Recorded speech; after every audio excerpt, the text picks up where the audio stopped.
Guess what day it is? Huh? Anybody? Julie, hey, guess what day it is? Oh, come on, I know you can hear me. Mike. What day is it, Mike? Leslie, guess what today is? It's hump day. Woo woo! Hump day! Yeah! What's up? Good morning, Reload crew. We made it to hump day, man. Ain't you glad? Don't y'all crave that freaking camel video on Wednesday morning? Devout, what's up, man?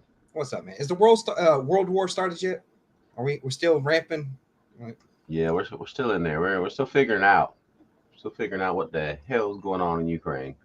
I know, right? You know, we're gonna shed some different light on it this morning. We'll get into it, but someone left a comment yesterday on yesterday's live stream and told me to go check out a documentary called Ukraine on Fire. Okay, and I did. It was freaking amazing. And moderators, if you could please, will you please drop the link? There's a YouTube video documentary called Ukraine on Fire. It's about an hour and a half long. I highly recommend you guys go watch the full thing. We made clips from it. Hopefully everything's cool and YouTube doesn't shut us down for making clips from it. But I want you guys to go and watch the whole thing, man. It sheds so much light on exactly what's going on. All the players that are involved right now in Ukraine and Russia and our government have been involved in this stuff, going back 20 years. So it's amazing the parallels to what's going on in our own freaking country, man.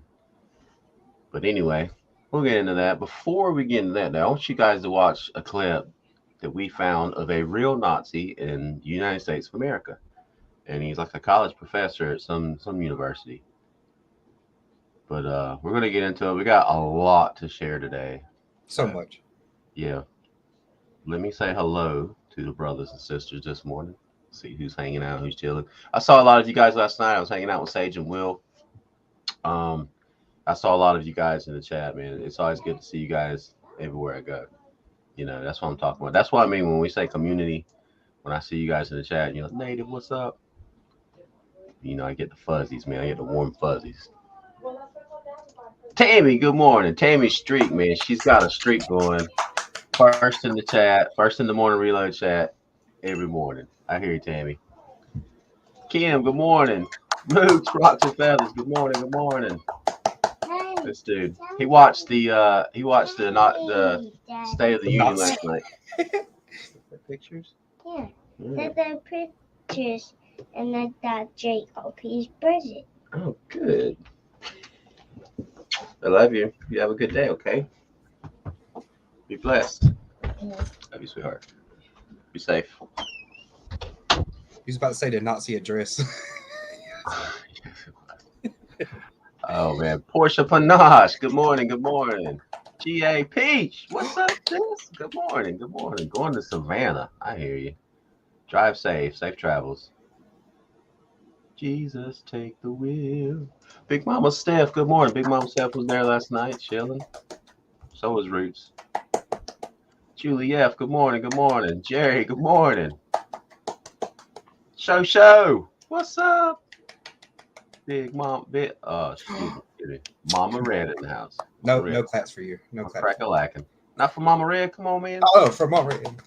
Debbie Sims, what's up? Hillbilly Homesteader, Brian Griffin, what's going on? Must have their hair sniffed. Oh, man, he would love to. Mandated. He'd love to have a long line of people just line up ready. Full of Pantene Pro V. Come on. Yeah, touch their foreheads. Did you see that? Copper Goat in the house. In my faith, Rockadoodle Farm. Cock-a-doodle-doo. Candle, good to see you, sis. William, good morning. Dude, you're killing me. Hey, that's what it felt like. I know, man. I know. That's what it felt like. Michael Holzman, good morning. Watch it for a freaking hour. What's going on? Right? From the Erie Coast, man. Come on. From the Erie. Rip. What Good morning, brother. What now? Rip's up early or up late, depending on what you look for. Ghost Prepper, what's up, my brother? AJ, Prepper for Life in the house. Lady Smith, Stars, Raised Right. Man, all the heavy hitters hanging out this morning. Larry, good morning. Elusive, what's going on, man? Yard Dog. Dude. All right, so Rip said he's still sick from watching the State of the Union. I know he didn't say anything he hasn't said before. Like, you could predict everything the dude was going to say, man. It was a State of Union address to Ukraine, about 30 minutes of it. Yeah, probably the first 30 minutes it was. It's all about Ukraine. I was like, when's the State of the Union start? Yeah, right. Deplorable, good morning. Tooth Fairy, good morning, good morning. All right, guys, so I wanted to get into the Nazis in Ukraine. We'll get there. Putin was right. Who knew, right? Tiger, good morning, sis. Good to see you. Appreciate you. All right, so I want to show this American Nazi first, okay? This guy reminds me of Shrimp Puff.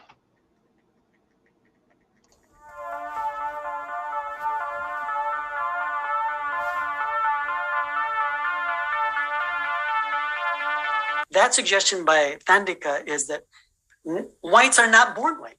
They have to become white. And her suggestion is that white children who were not white originally, they were born human.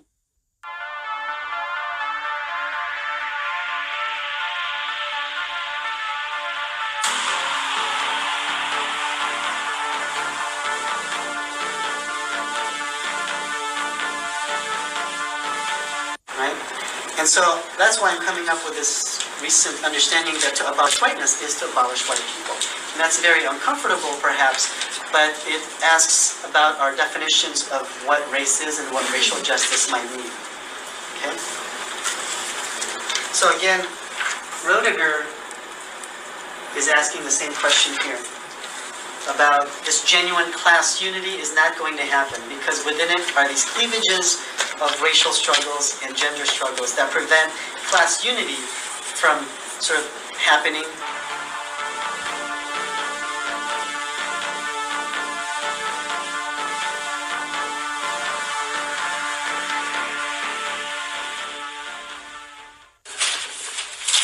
I'm stupid as cash.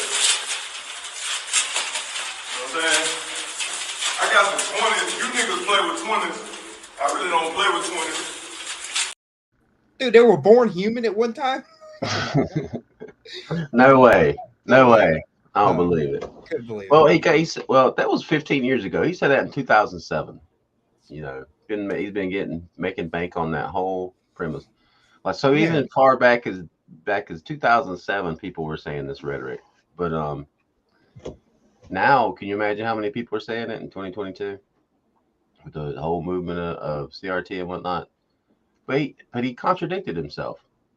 He said white people aren't born white, and then he goes on to say if we want to get rid of whiteness, we got to abolish white people. You just said white people they don't really exist. They're not even born white. They're humans.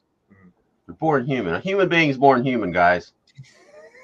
Who knew? At one time, but then they turn into something else. They turn into abomination, also referred to as white. Exactly. Yeah. But yeah, see, there's real Nazis. So, you know, I mean, Shrimp Puff, you're right, man. Just an ethnic cleansing in America, but it's people like this and people like you. Hmm. So I still want to put this out there. There's still an open invitation for Shrimp Puff to come on this show anytime he wants to, and let's have an open, honest discussion. All right? No more losing my temper and cussing out your soul. Don't be afraid. You have an open invitation here to stand on your beliefs and tell us exactly what your proof is of anything, actually. But anyway, moving on. I wanted to show that clip first because it's related to what's going on in Ukraine. Okay. When you talk about ideologies and how revolutions happen and regime change and all that crap. So there really are literal Nazis in the government in Ukraine. All right. It all started here in World War II. The truth is, Ukraine has never been a united country. When World War II broke out, a large part of Western Ukraine's population welcomed the German soldiers as liberators from the recently forced upon them Soviet rule. and openly collaborated with the Germans. The real scale of collaboration was not announced for many years after the war, but we now know that whole divisions and battalions were formed by Ukrainian collaborators, such as SS Galician, Nachtigall, and Roland battalions. Just in the beginning of the war, more than 80,000 people from Galician region voluntarily enrolled into Division SS Galician in a month and a half, notorious for their extreme cruelty towards the Polish, Jewish, and Russian people on the territory of Ukraine. All right, so that was the beginning. So there literally were people who were in the Nazi army, not just in it, but took place in the genocide of the Jewish people. You know, they brutally murdered the Poles, you know, and Russian people in Ukraine. That was World War II, though, man. I know, but that was just to show that there are literally people who were served under Hitler there, and they're still alive. They're still alive living in Ukraine. So there literally are Nazis there. But moving on, I mean, they formed their own white neo-Nazis, they're white nationalists in Ukraine and neo-Nazis. It was a political movement there. You know, they formed something, and now I know why. They started saying that when Donald Trump would talk and he would do the OK sign. Now I know why they kept saying that was a dog whistle to white nationalists and neo-Nazis. It's because of this group right here. In Ukraine, a nationalistic political organization, Narodny Ruch, or People's Movement, emerged in 1989 due to this new openness. They advocated for independence of Ukraine from the USSR and became an incubator for leaders of Ukrainian neo-Nazism. In 1991, one of them, Oleg Tyagnybok, founded Svoboda, an openly radical nationalist party preaching the good old principles of Bandera. Вони готувалися і боролися з москалями, боролися з німцями, боролися з жидвою і з іншою нечистю, яка хотіла забрати в нас нашу українську державу. Purge Ukraine from the Jews and Russians, Ukraine for Ukrainians, and so on. His statements got him 5th place in the Simon Wiesenthal Center Top 10 Anti-Semitic World Leader Rankings of 2012. All right, did you see their symbol? Their symbol is this. Mm-hmm. Oh, yeah, it was that. It was yes, that. This. It's not that. Yeah, Donald Trump used to do that. Yeah, well, which still does. we all done it. Yeah. And it became the Proud Boys symbol too. But yeah. Now I understand where that comes from. I was like, where did they get that from? That's a dog whistle. Yeah. Now I know it came from freaking Ukraine because there's a real political party there. But that was in 1989, like right before the fall of the Soviet Union, and that group grew into other groups. That's still a while ago, though, man. I know, we're getting there, man. Calm down. Hey, what? I don't know. I don't know. I'm building a narrative I know. here, man. I know. I'm just playing devil's advocate. The thing is, I don't know what it is, but it sounds very racist. What's a kike? That sounds very racist. It's like the N word for Jewish people. Oh, I have never heard of that before. I guess it came out of Nazi Germany. Okay. I don't know for sure. That sounds very slurish. It is. It's bad, man. I can't believe you just got us banned on YouTube for saying it. Thanks. I'm not much of a racist. I didn't know what it was. Sage, what's up, brother? Good morning. Good morning. Sage in the house. All right. So anyway, so that grew out, and other splinter groups came from that. They were even worse.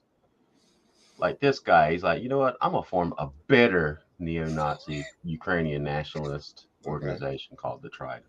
Dmitry Yarosh founded another extreme right organization, Trizu, or Trident, in 1994. In April 2013, Yarosh became an assistant to a member of parliament from the opposition party Udar. Later that same year, he would become the leader of the most radical Ukrainian Nazi group, the Right Sector. Andrei Parubi would soon appear leading a whole army of ultra-nationalist warriors. And the torch marches would once again light up the streets of Ukrainian cities.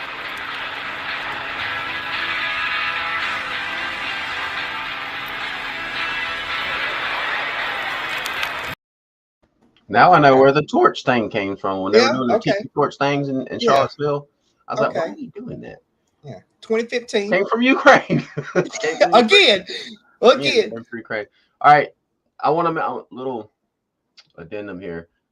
Now, these are just small political parties in Ukraine. This is not representative of the entire country of Ukraine. Most people are just normal, average people like us, you know. But I'm just making a point here, okay, about propaganda, and you're gonna see where it leads into. Okay, so the color revolutions. Okay, there's been a couple of them since Ukraine's been independent, and watch how outside players use like these fringe groups, these white nationalist Nazi groups, and they use them, you know, to spark revolutions. And it's not even, you know, people within the government themselves. It's outside players. It's NGOs. It's kind of what we've seen in our own country in 2020 that are sparking people and inciting these riots and revolutions. Demonstrators clash with police, hundreds of thousands protesting the results of the election and calling for a new vote. Ukraine has had 2 color revolutions in its 24 years of independence. In 2004, crowds of people descended upon Kiev, marking the start of the Orange Revolution. At that time, Ukraine became once again a battlefield of 2 forces, the Russian and Western governments. The culmination of this conflict took place during the presidential elections in November of 2004.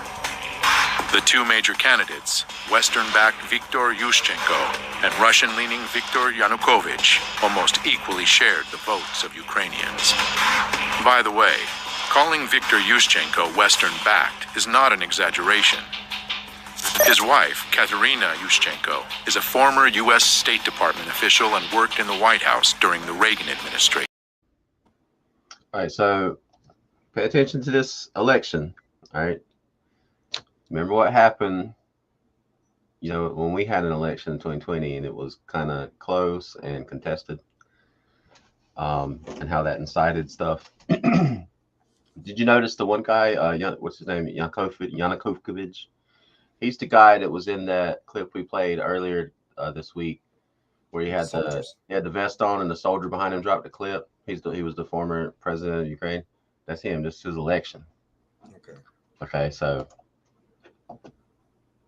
1980s. At that point, the Central Intelligence Agency had been largely discredited because of scandals that had been exposed in the 1970s. For 15 years, the CIA has secretly financed overseas activities of the National Students Association. But then there came to light a fantastic web of CIA penetrations. So when the Reagan administration came in, there was this concept that instead of having the CIA, which traditionally would go into these different target countries, funding their media, funding NGOs, funding different political operations, that was essentially farmed out to a new organization called the National Endowment for Democracy, which was created in 1983. And it would do pretty much what the agency used to do. It would go into one of these countries and it would support various political groups, train activists, deal with journalists, business groups, and try to advance U.S. foreign policy interests, sometimes against the interests of the host government, the target government.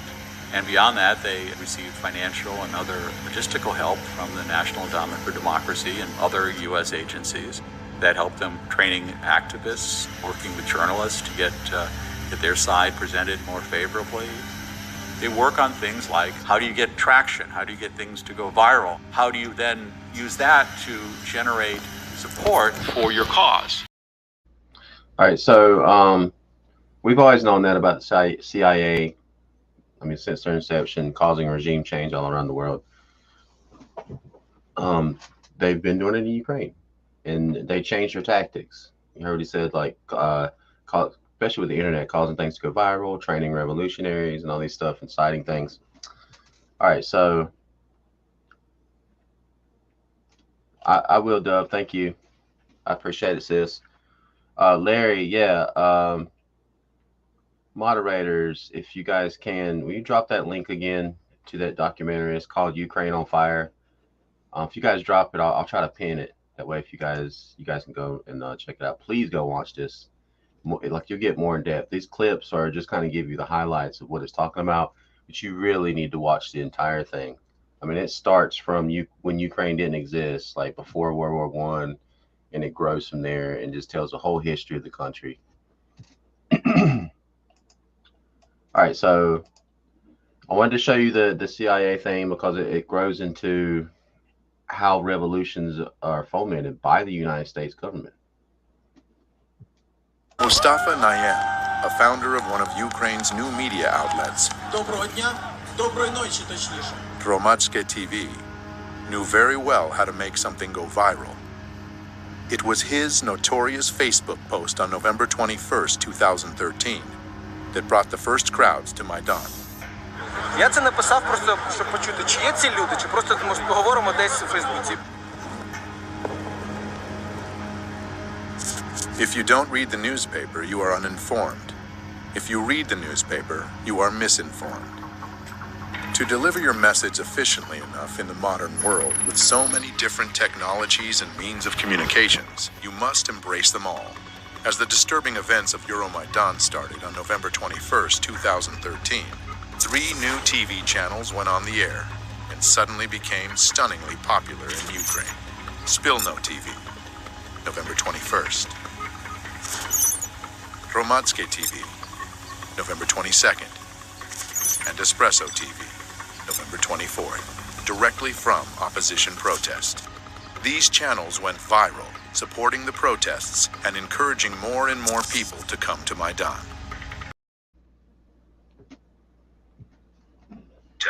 And encouraging more and more people to come to Maidan.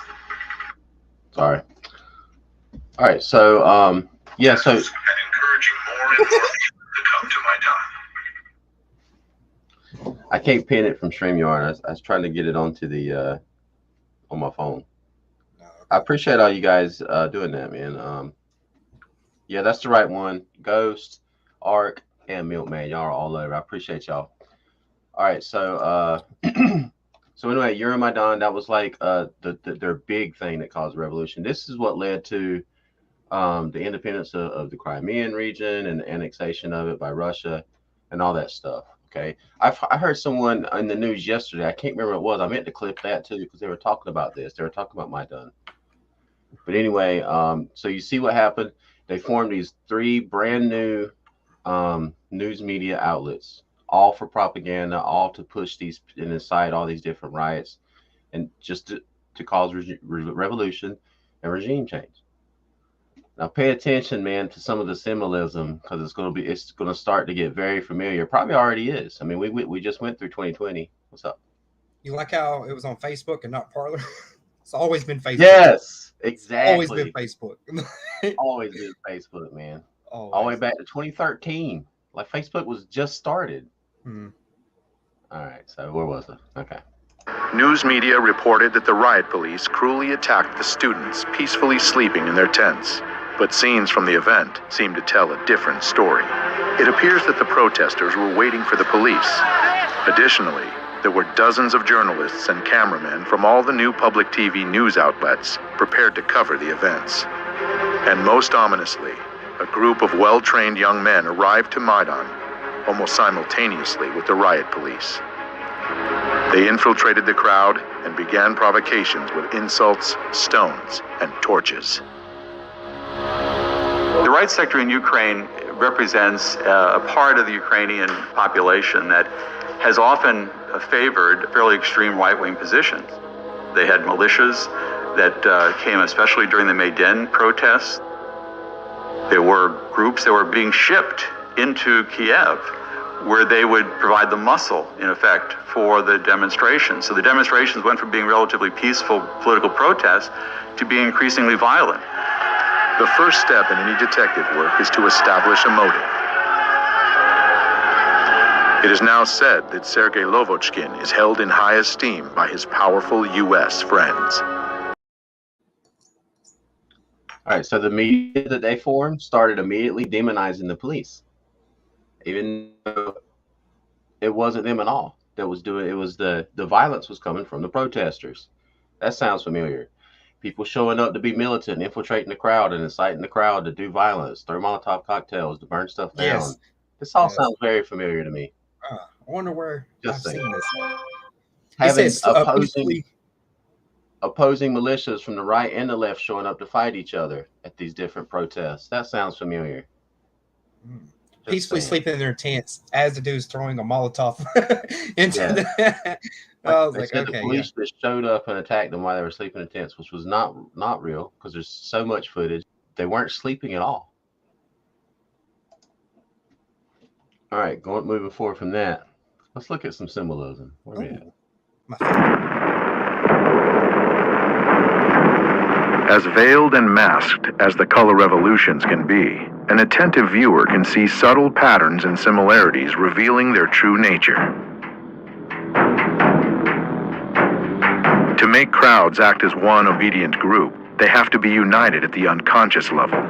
The masterminds of color revolutions know this well and have perfected the art.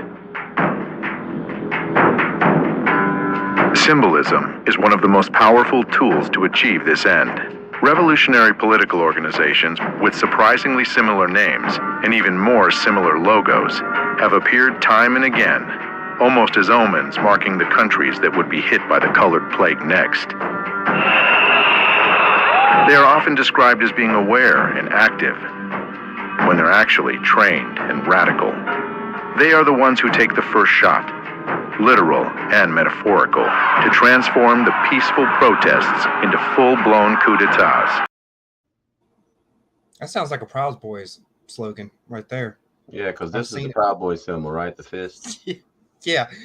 When I saw that part, I was like, wow, BLM and Antifa. No wonder they used the fist. You know, it's communism 101 or Nazism, whatever. And I'm surprised the Patriot Front doesn't use the fist too, like a red, white, and blue fist, because that would make sense because they're funded by Soros too, just like BLM and Antifa. And so are these groups right here.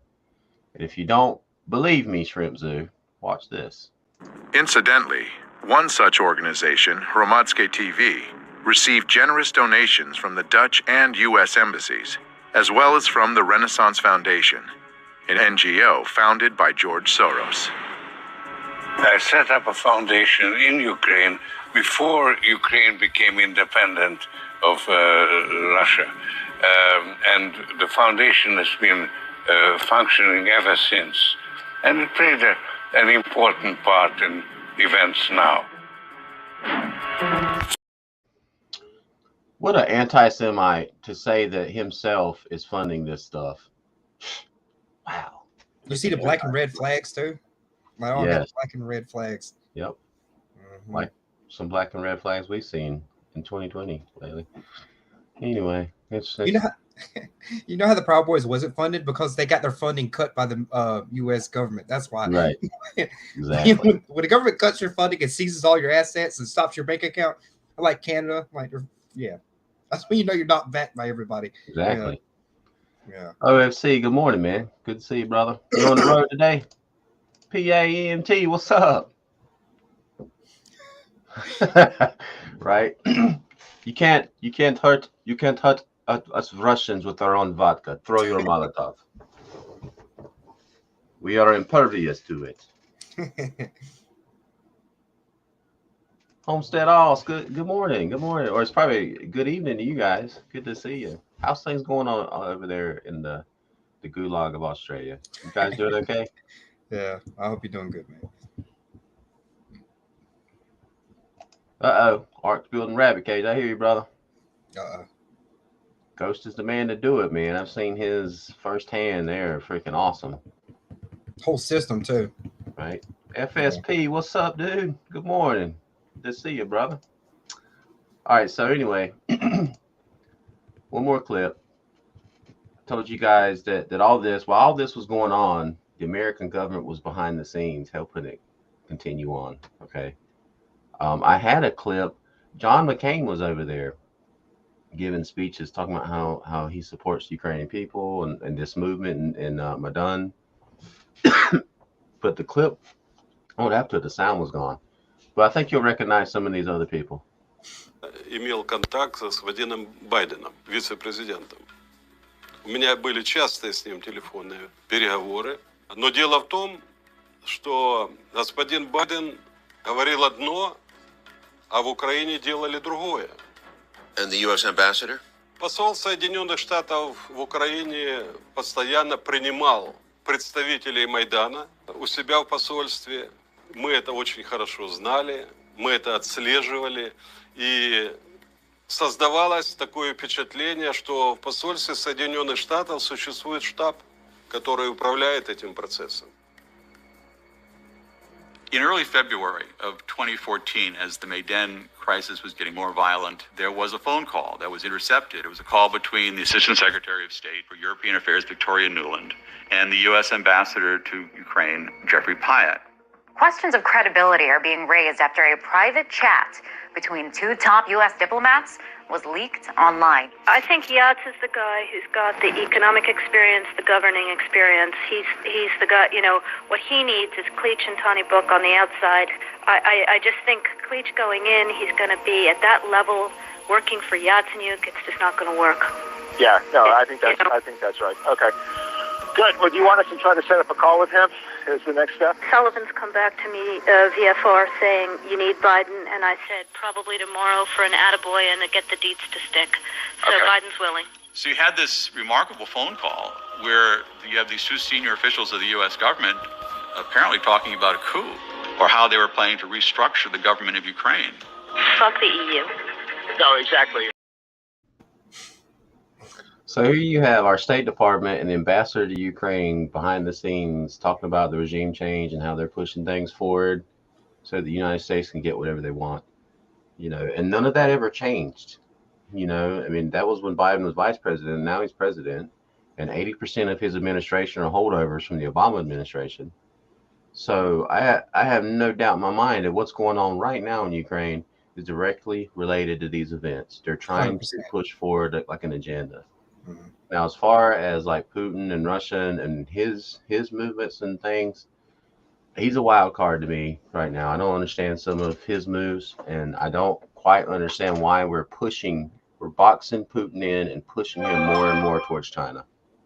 So anyway, but I thought it was interesting because this, I didn't know any of this stuff about Ukraine. I mean, Right. who pays attention, you know, to so much when there's so much other stuff going on and stuff going on in our own country.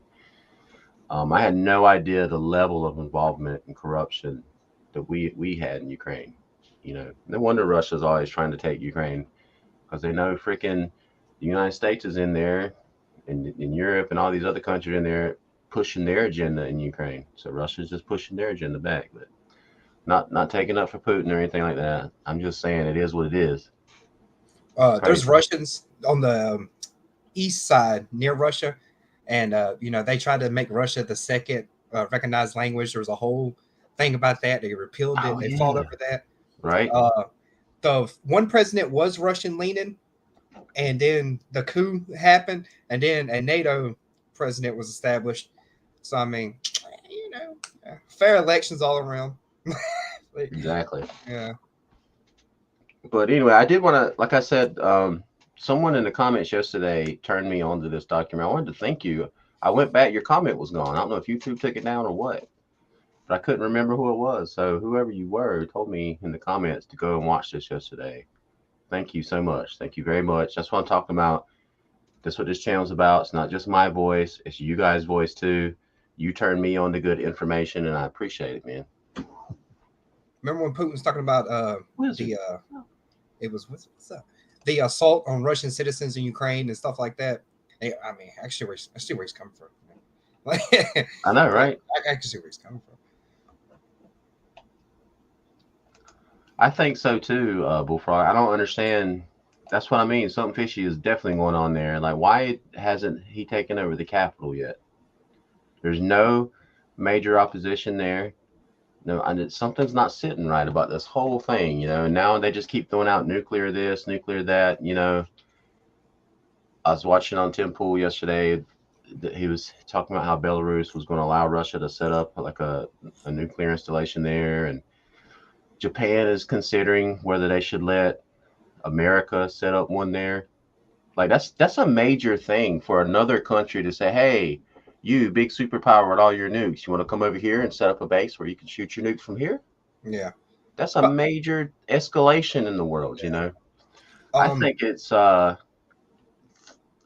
I think it's a red herring, man. Sage was talking about this last night on this same exact thing about the nukes, and we were talking about how in our modern age, like cyber attack is way more devastating than a nuclear attack. You know what I'm saying?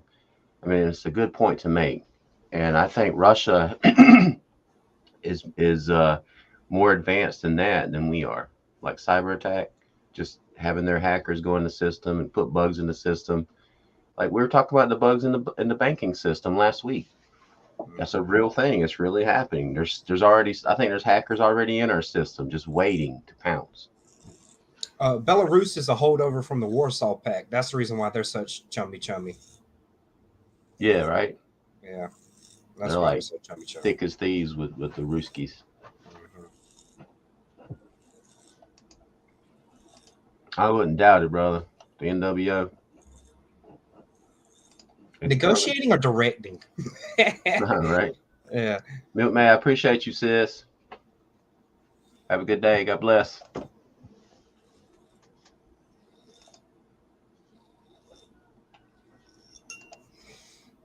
Yeah, that's the thing too. Like we were talking about that yesterday. Like why haven't they knocked out the power grid and stuff? I mean, that would. You're right. It would. Oss is right. It would definitely upset the civilians there. But I mean, if you're trying to take a country over, I mean, what are they waiting on? That's what I'm saying. Anyway, yeah, it was great, man. If you guys missed it last night, go back and watch the replay on that on Sage's show last night. I mean, we went over and watched the State of the Union. Was given open commentary. It was funny. It was hard to bite my tongue and not cuss Biden out about everything he said. I had to keep reminding myself, okay, I'm on Sage's show. Don't get impaired. Don't get yeah. Well, the chat, man, Wizards of Mod over there, and he was talking about how many comments they had to block or unhide because people were going off and cussing Biden out in the chat too. I mean, I guess I didn't get to see the comments. The mods were all over it. Anyway, guys, I just wanted to share that because I watched it all day yesterday. I sent it to Devout, and he immediately watched the whole thing through. It shed so much light on what's going on. It's amazing the history of a country and how it can shape where they are today. You know. But anyway, like I said, and I wanted to encourage you guys. Send me links, man. I'm telling you, I watch stuff. Sometimes I forget to thank people for sending me certain things that I watch that influences, the information that I put out. But I appreciate it. You're not bothering me at all. Just want to put that out there. Leave links in the comments. Tell me to go watch this. I'll go watch it. What about Biden? Talk about fund the police. I know, right? They're turning on everything. Like just when he was running, they're all for defunding the police and all that crap, man. And I guarantee if it's politically expedient for them to do it again, they will. Yes, immediately flip. Defund the police. They abolish them. Get rid of them. Yeah. I'm expecting something to happen, getting close to the 2022 elections, just like in 2020. Something to spark off again, so old Georgie Porgy can get all the groups that he funds to go out and incite riots and all these different things. Foment revolution. See the fists going everywhere.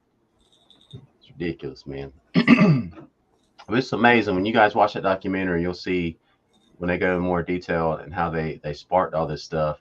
It's exactly what happened in 2020, man. They even dressed the same, like same symbols, like you know what I mean, like tactics. Exactly. Kathy, good morning, sis. Good to see you. What's up? And Julie. I haven't seen it yet. I'll check my email after the show. We'll get into it. All right, guys. Looks like we're out of time this morning. It's always sad when we're out of time, man. Especially on Hump Day. Hump Day's got that feel that we made it. We're halfway through. It's Hump Day. What? We've seen it. We've seen the camel.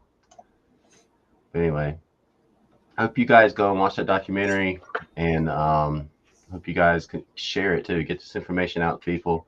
Find some normie who has no clue what's going on, and make them watch something worthwhile. Yeah, right. Give them some information. That's the problem. There's too many low information people in our country who vote for whoever, that Hollywood tells them to. Yeah. The Walton and Johnson website and look at some of the craziness that happened at the Texas election. Walton and Johnson website. Okay, brother, I'm on it, man. They fighting for Texas, man. They're sending AOC down there to give speeches and whatnot. Man, they're dumping hundreds of millions of dollars down there. They're trying to turn Texas. Y'all Texans better rise up. We need y'all. Yeah. Hey, Moonlight. Winter on Fire. I have not seen it. Thank you. There we go again. Hey, TMC. All right, guys. Hey, look, Putin showed up. What's up, Putin? Amanda Jeff. What'd he do? It's a hell of a name. Amanda Jeff. Right. It's a hell of a name. Oh, man. Hey, B. Good morning. Good morning. What's up? Lynn and Wayne, I appreciate you guys, man. We miss y'all. It's always good to see you, man. I'd like to invite you on the morning reload one morning. Send me an email. Tell me what's the best day for you guys. I'd love to talk with you. See what's going on in Oz. Absolutely. All right, guys. We're going to say good morning, good evening, and good night for all you reload rewatchers. Shift, what's up? Good morning. Good morning. People always come in at the end, man. It makes you want to stay and go longer. Yeah. 30 more minutes. Got to, no? All right. Just 30 more minutes. Yeah. Just a tip. Yeah. Hope you guys have a great day, man. Let's get out there. Let's fight for our culture, man. The culture that is true and righteous and good. And let's always be prepared. You guys have a blessed day. Devout. Downhill from here.